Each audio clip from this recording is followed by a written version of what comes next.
उचल 3500 रुपये मिळालीच पाहिजे। ऊसाला पहिली उचल 3500 रुपये मिळालीच पाहिजे। ऊस आमच्या घामाचा नाही कुणाच्या बापाचा, ऊस आमच्या कष्टाचा नाही कुणाच्या बापाचा। ऊसाला पहिली उचल 3500 रुपये मिळालीच पाहिजे।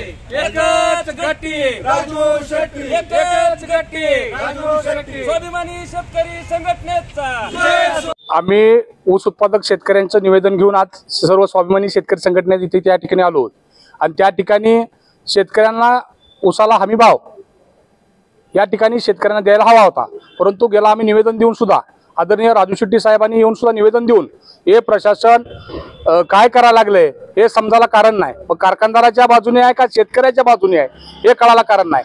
तुम्ही बघत आहात अनेक कारखाने ज्यांना परवानगी सुद्धा नाही असे कारखाने सुद्धा चालू झालेले आहेत। या भागामध्ये ऊसाचा कुठलाच भाव ठरलेला नाही।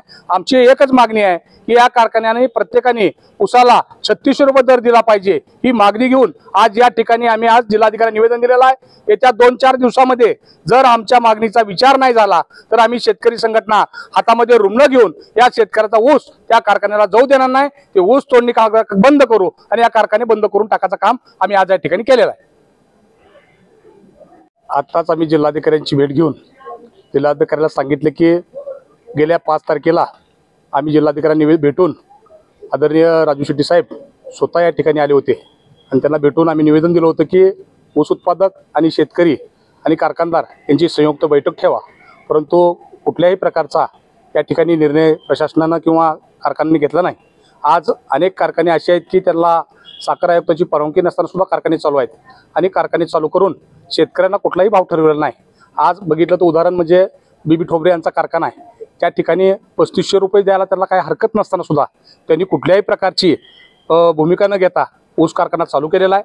आम्हाला कारखानदाराला सांगायचं आहे की शेतकरी आणि कारखानदारांची ज्या शेतकऱ्यांच्या ऊसाची किंमत जी काय आहे ती ठरवून त्यांनी कारखाना चालू करावा, अन्यथा स्वाभिमानी शेतकरी संघटना गांधीगिरी मार्गाने सुद्धा आम्ही सांगितलेलं आहे।